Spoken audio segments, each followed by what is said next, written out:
আমাদের সমাজে একটি ভুল ধারণা আছে যে পশুর দাঁত না থাকলে কুরবানি দেওয়া যাবে না।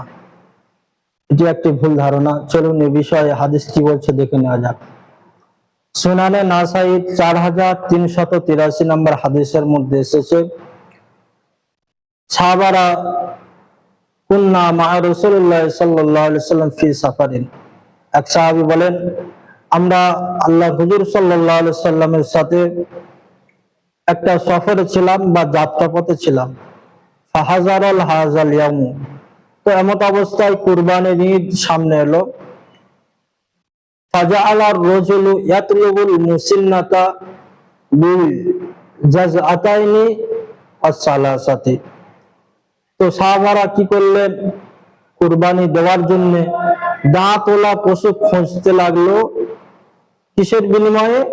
দুটি দাঁতবিহীন অথবা তিনটি দাঁতবিহীন পশুর বিনিময়ে। অর্থাৎ যে দাঁতওয়ালা পশু কুরবানি দিতে হবে এরকম ধারণাও সাহাবাদের ছিল। তাই তানারা কি করতেন, যে দাঁতবিহীন দুটো অথবা তিনটে পশুর বিনিময়ে দাঁতওয়ালা একটি পশু কেনার জন্য খুঁজছিলেন। আল্লাহ নবী সাল্লাল্লাহু আলাইহি ওয়াসাল্লাম বললেন, থামো, এরকম করার দরকার নেই। আল্লাহ রাসূল কি বললেন? ইন্নাল জাযাআ ইউফি মিম্মা ইউফি মিনহু সানিয়া। অর্থাৎ যখন কুরবানির পশুর বয়স হয়ে যাবে তো সেই পশুটা দাঁতওয়ালা পশুর সমতুল্য। অর্থাৎ দাঁতওয়ালা পশু দিলে যে সওয়াব পাওয়া যায়, যদি কুরবানির পশুর বয়স হয়ে যায় সেই একই সওয়াব পাওয়া যাবে।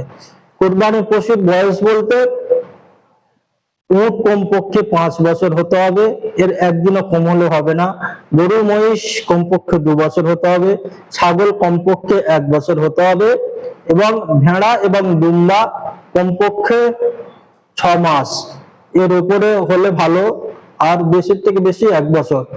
তো ভেড়া দুম্বা যদি 1 বছরের নিচে হয়, মোটা তাজা হয়, সেক্ষেত্রে জায়েজ।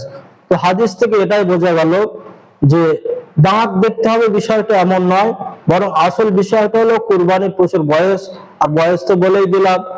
সুতরাং কুরবানির পশু বয়স দেখে কেনা উচিত। দাঁত না থাকলেও যদি সেই কুরবানির পশুর বয়স হয়ে যায় তাহলে সে পশুর কুরবানি দেওয়া যাবে।